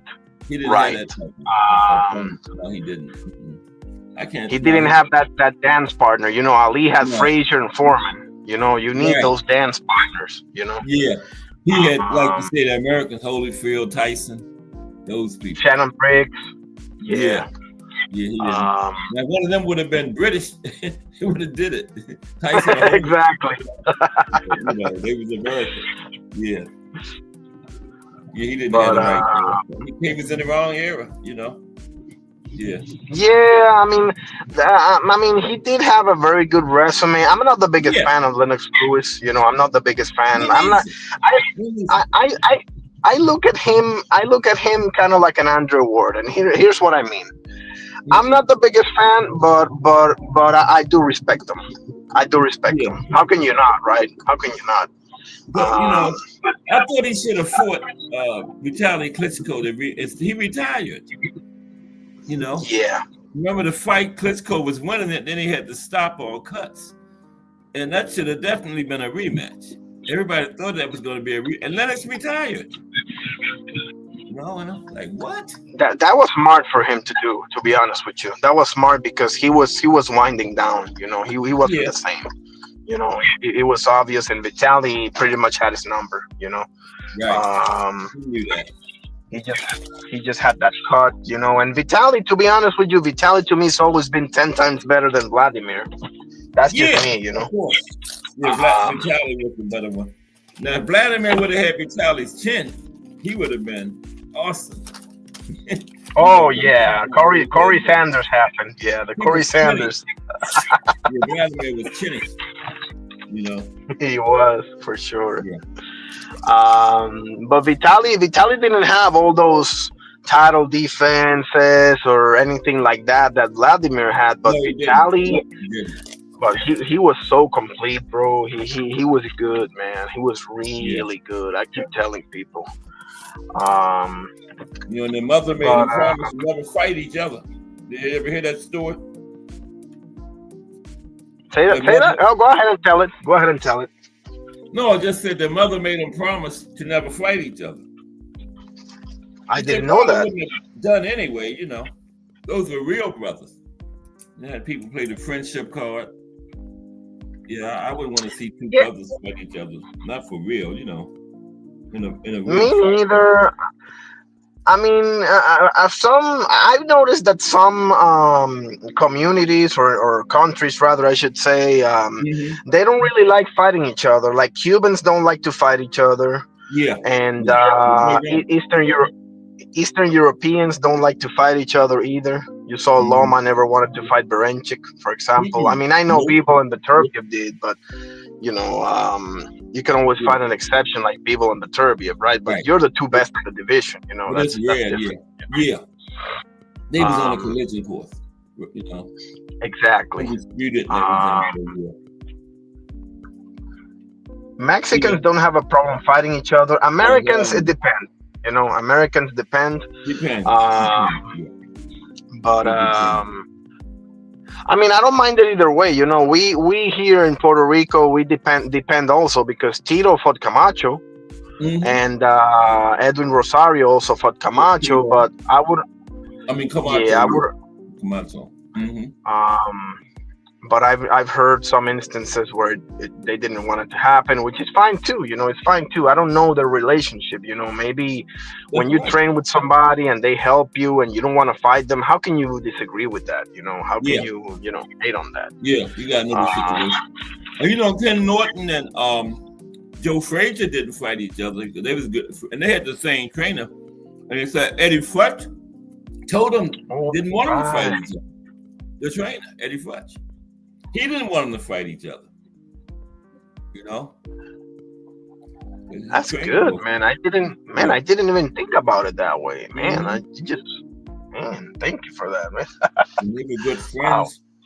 Wow. And they had Eddie Futch in there telling them not to fight each other too. So that they never fought. That would have been a bond brother. That would have been a banger of a fight. Yeah. Man. Let's have some fun here. Let's have some fun here. Who would you pick in that one? Frazier Norton? I would have to pick Frazier. I would have to pick Frazier. Just because nobody never beat him but Ali and Foreman, you know, in that era. So I would have to go, but it would be a good fight. Who was the one that Jerry Quarry beat? Because I thought Jerry Quarry beat Frazier, but that was Norton, right? I can't think. That's okay. I'll get back to you on that one. It wasn't Jimmy Ellis, was it? No, I don't think so. No, Jerry Quarry. Was Jerry his name or Yeah, Jerry. His father messed his Okay. career up. Corey was a great, excellent fighter, man, with good skills. But his father always wanted to go in there and brawl because he said that pleases the fans better. And he messed his career up, man. Oh man. We never let him fight his style. He always had him in brawls. He fought Joe Frazier the wrong way. He went there and brawled with Joe Frazier. That was right up Joe Frazier's alley. And he had excellent boxing skills. You know, you can box and move, and why would you go in there and stand toe to toe with Joe Frazier? That's exactly what Joe Frazier wants you to do, right? But that's what his father had him do because the fans liked it. Yeah. Mm-hmm. Yeah, that's bad. I mean, I get it from a stand from like I see the point, but you gotta how do you say, you gotta play the chips that are in your favor. You gotta take a style that favors your advantages. Like, and if you can fight another style, it's going to be hard to beat Joe Frazier in some stand in the pocket, going back to fight. So if you can box, that would be to your advantage to box, not fight Joe Frazier's fight. Yeah, I mean, that's bad news. You didn't go ahead, but if you got another style of fight, use it. But he didn't. Joe Could Frazier you imagine? Could you imagine Shakur Stevenson fighting like Subriel fights, or fighting like Pitbull fights? Like, what are we doing here? Yeah. Like, that's what. Yeah. I see exactly what you're saying. Yeah, you got to fight your style, man. Yeah. That's whack, man. That I'm not gonna lie.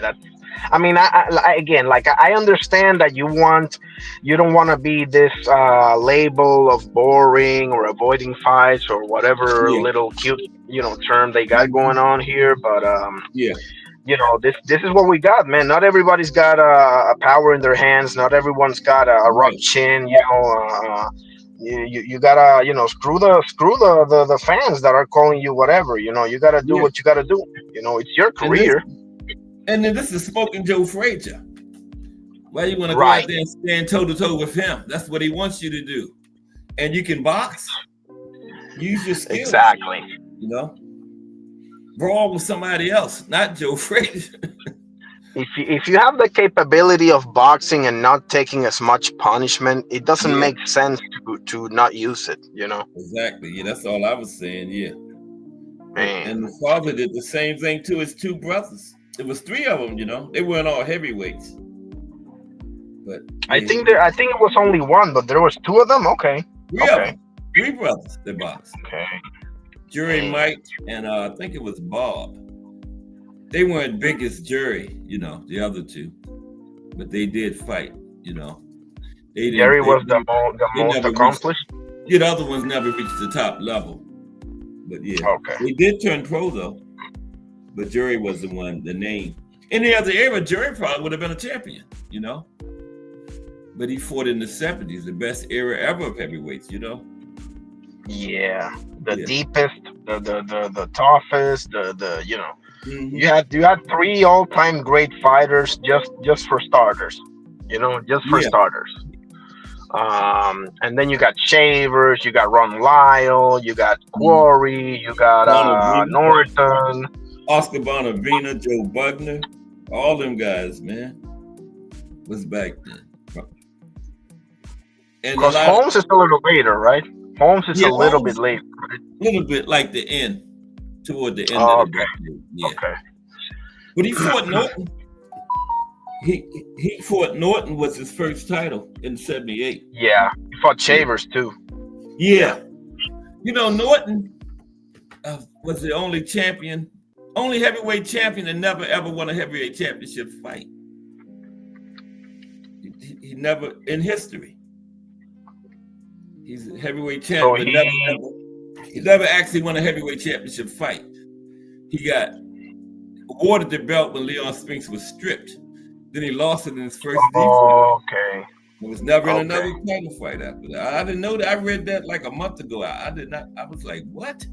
I could have sworn he was in some other title fights, but he wasn't. Holmes was the last one. He fought Cooney. Jerry Cooney is another one that I forgot. Yep, I was just about He to didn't say get Jerry a title Cooney. Yep. either. He went in another era. He would be champion too, Jerry Cooney. But No doubt. he came later too, but he was right around that time, you know. Right around that time. He had to go through Holmes, you know.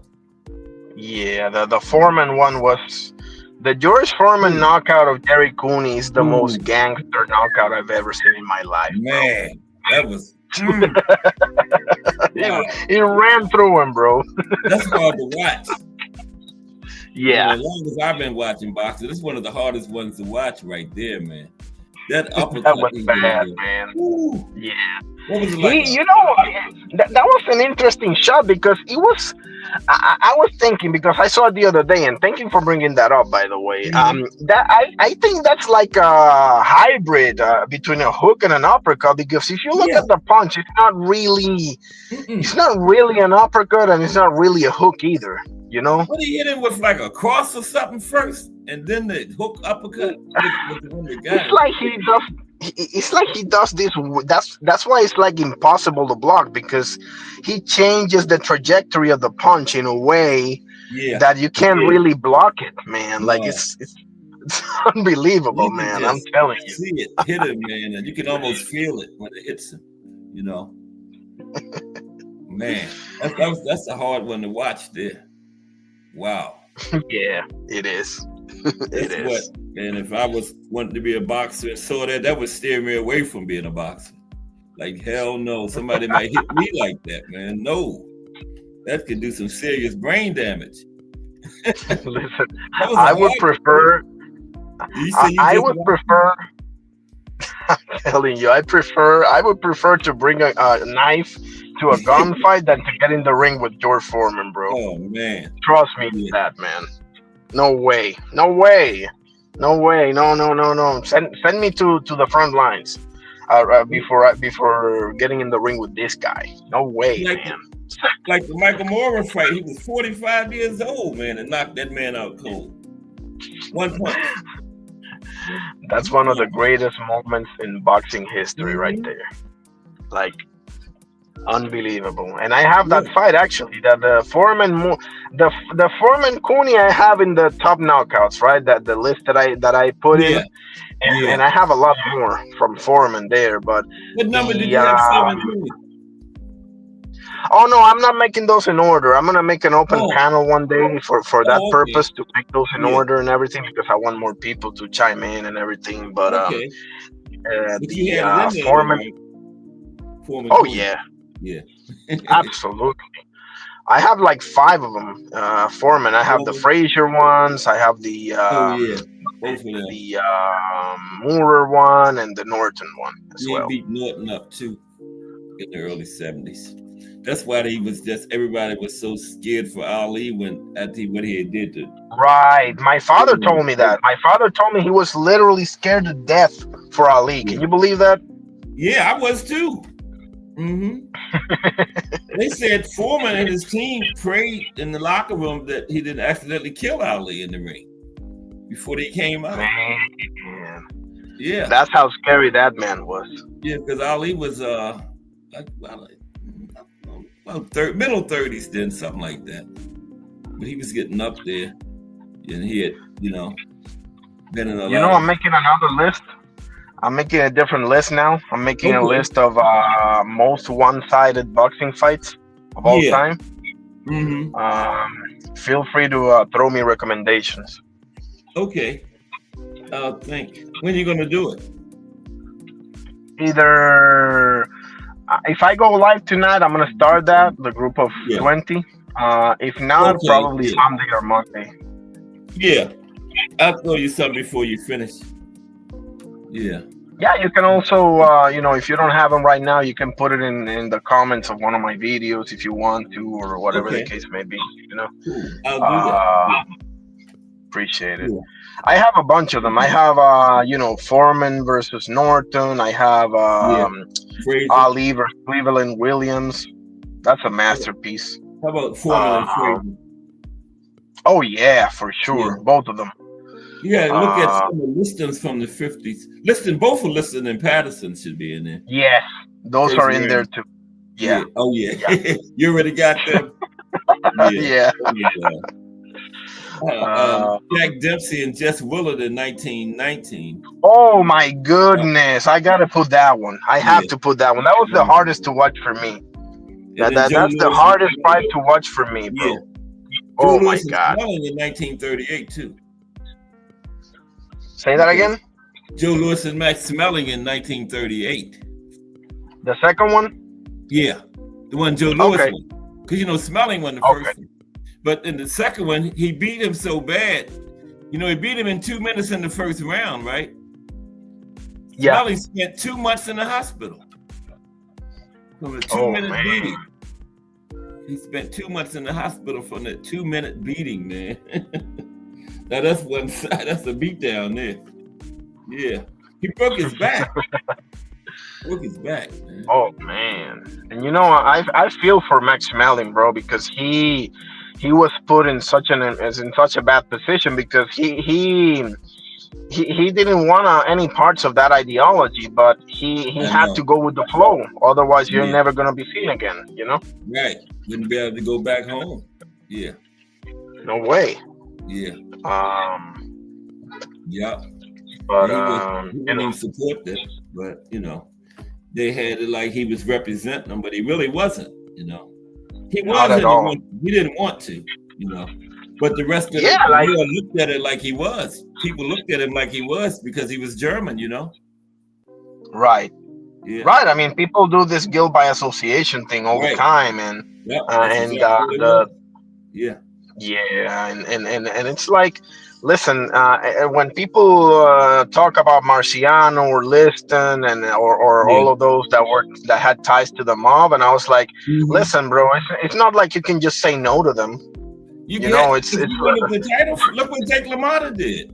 He held exactly. for so many years, but he was getting up in age, and he said, "I'm never going to get a title shot." So he buckled under and did what they wanted him to do to get a title shot. You got to play the game, bro. Yeah, you got to play the game, bro. They controlled who got the fights, and they controlled who won them. Because what they did, if they couldn't buy the fighter, they would buy the judges. You couldn't beat them. Exactly. Exactly. They'll figure it out, bro. They'll figure it out one way or the other. So you really didn't have a choice. If you fought in that era, you wasn't going to make the money.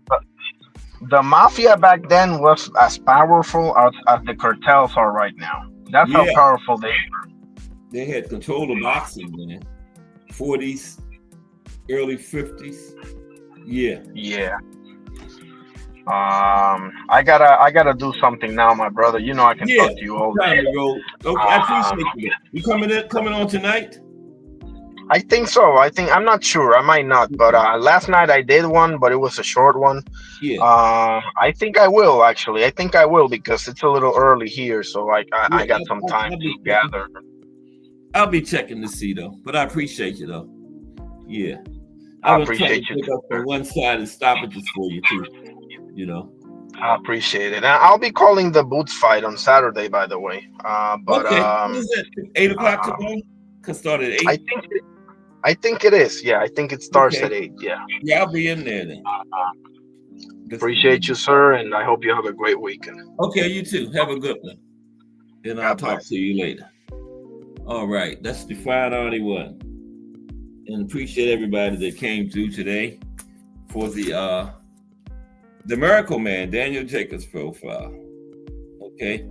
Just Do Boxing, Irony Boxing, Thomas Hill, Mike Mazik, The Autism Boy, 21YGL Green Light, Al Booger, Mike Rim, Donnie Williams, Just Do Boxing, Miss Cass.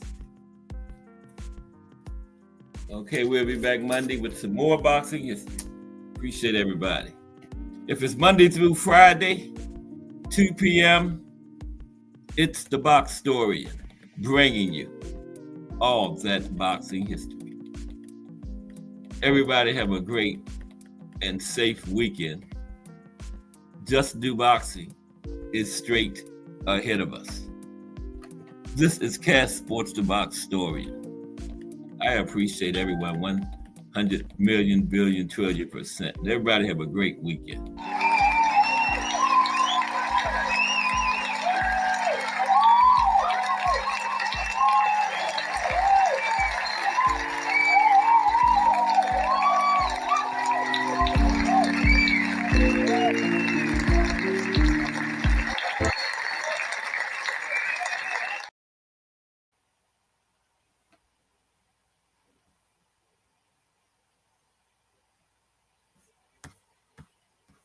I don't know what happened.